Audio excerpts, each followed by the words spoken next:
Hello everyone, this is Professor Warsi. I have another lesson for you, and it's a very basic lesson on sentence types.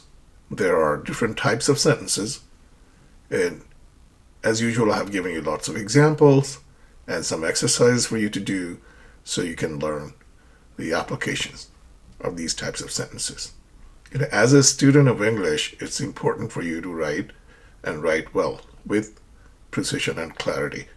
So if you use a variety of different types of sentences, it will be good for the reader, okay, to understand your ideas clearly. So let's begin. Today's objectives are to understand the 4 types of sentences in English and identify why each sentence type is used, because there's a purpose.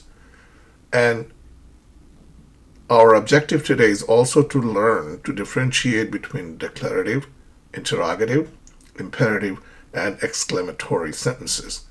And of course, as always, you will practice writing sentences of each type.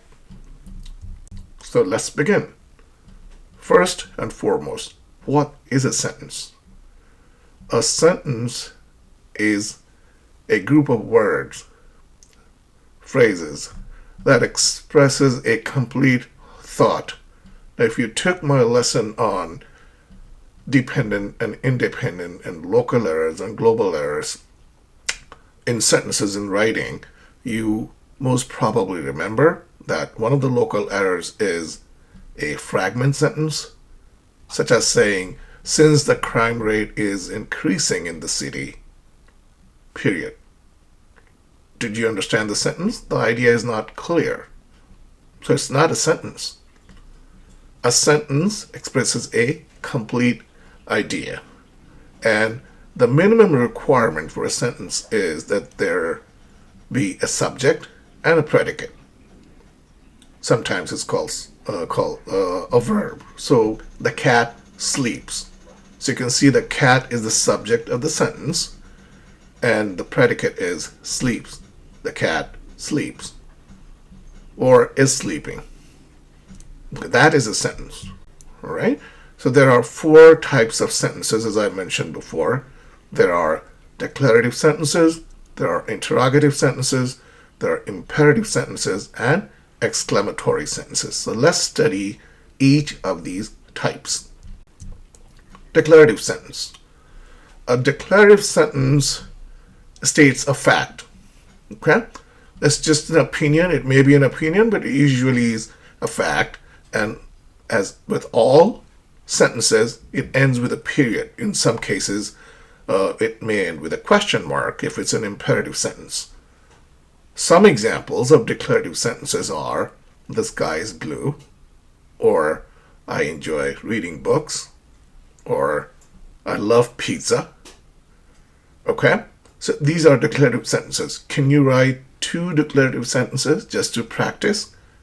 Write 2 sentences stating a fact. So the sky is blue is one factual statement. Write 2 more sentences that are declarative. Okay, number 2. There are interrogative sentences in English. And you may have heard the word interrogate or interrogation.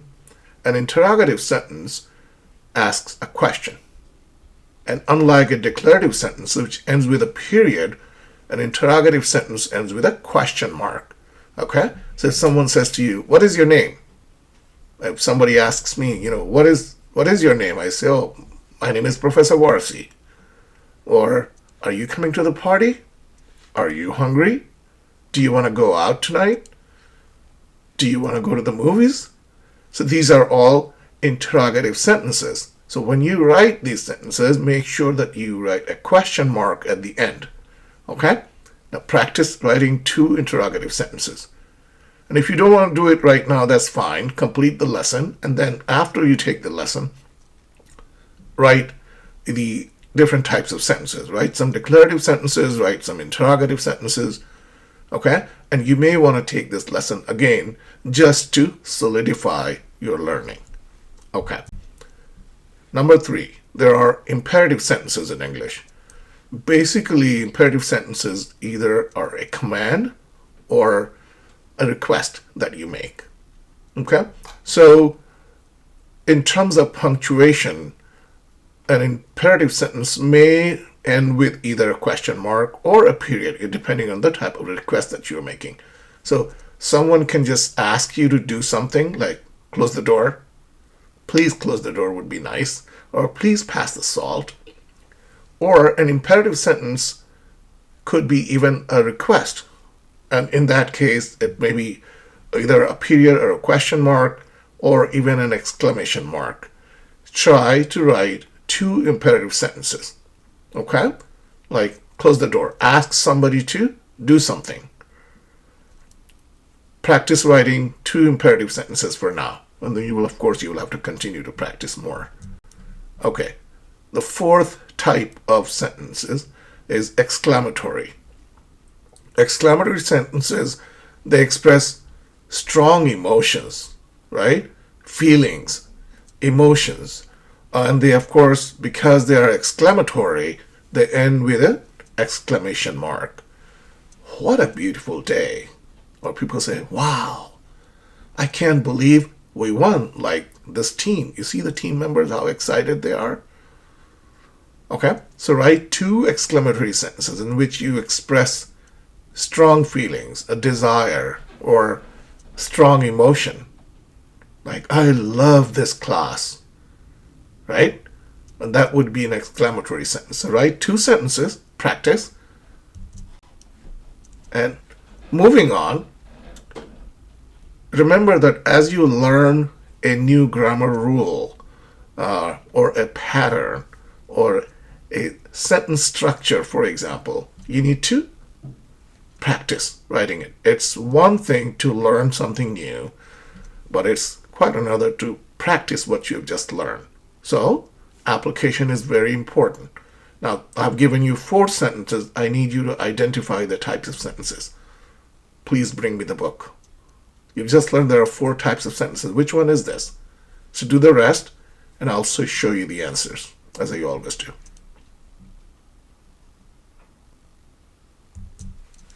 Okay, here are the answers. What do you think? Did you do well? As I always say, if you didn't, it's no problem. Remember, you are learning English. You're a student of English, so it's okay to make an error, right? As you get better, the errors will start to disappear, slowly but surely. Okay, so how do we combine sentence types? Right? You could combine different sentence types by writing a dialogue. Think of yourself as a playwright. You're writing a play or a script of a movie or even a short story. So say, I love ice cream. That's a declarative. It's just like saying, I love pizza. And interrogative is, do you love ice cream too? I love ice cream. Do you love ice cream too? An imperative is when you are either making a request or offering somebody something like, hey, try this flavor. I love it. It's really good. And let's say after trying that ice cream, an exclamatory sentence would be, oh, it's so delicious. I love it. It's great. It's really nice. Okay. What is wrong with these sentences? If you haven't taken my lesson on local errors and global errors, I strongly recommend that you do. Look at these run-on sentences. I went to the store. I bought milk. The reader is confused, right? Because the reader does not know where one idea ends and another begins. And this is also a global error, by the way. Run-on sentences and sentence fragments are global errors because they confuse the reader. Because it was raining, do you think it's a complete sentence? No, correct? So how do we fix this? Can you correctly punctuate the first sentence or combine the sentences? In the case of the sentence fragment, you will have to write a complete sentence with a complete thought or idea. Okay, let's try to take this quiz.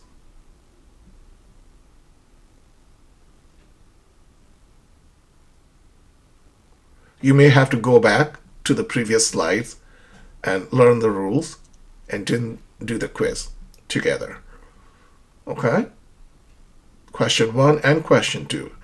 I am showing you the answers now. Ready? Advanced sentence structures are complex sentences, such as, although it was raining, we went for a walk. Now, if you just wrote, although it was raining, that would be an incomplete sentence. But we went for a walk by itself is a complete sentence. But this is a complex sentence. There is one that is a dependent clause, and the following one is an independent clause. It's complete. It's a complete idea. Although it was raining, comma, we went for a walk. But there are compound complex sentences too. They use multiple clauses. So I went to the store, notice the comma, and there's a coordinating conjunction after that, and I bought milk because we were out. So I needed to go to the store to get some milk. That's a compound complex sentence. Now, I have put together a lesson on different types of clauses. Okay, dependent and independent clauses. And I'll go over the types of sentences also, such as simple sentence, complex sentence, but that you have to wait because I'm still making some tweaks, some final tweaks. So that lesson will be uploaded later today, and then you'll be able to take that lesson. For now, let's focus on this lesson. Okay, so the summary of this lesson is that sentences can be declarative, interrogative, imperative, or exclamatory. Each type serves a unique purpose, right? Because we use them for when we use a declarative, when we write a declarative sentence, for example, we state a fact. When we write an interrogative sentence, we ask a question. When we write an imperative sentence, we ask somebody to do something or make a request, or exclamatory to express very strong feelings or desire. Practice constructing sentences. I haven't given you any answers because this is a writing course or a lesson, if you will, and you need to write sentences, correct? My job is to get you to become proficient in writing in English. So try to write 4 or 5 sentences for each type of sentences. Write 4 sentences for declarative, 4 for interrogative, 4 for imperative, or 4 exclamatory sentences. So practice, because practice makes perfect. All right. So any questions? I look forward to hearing your comments or your questions or any requests you have for other lessons that you might be interested in. You could say, Professor Warsi, I would like to learn what irregular verbs are. And then I'll put together a lesson for you. I actually have already created a lesson on irregular verbs. So please, I encourage you to ask questions. Keep working hard. Keep studying with me. And I look forward to seeing you in the next video. Thank you.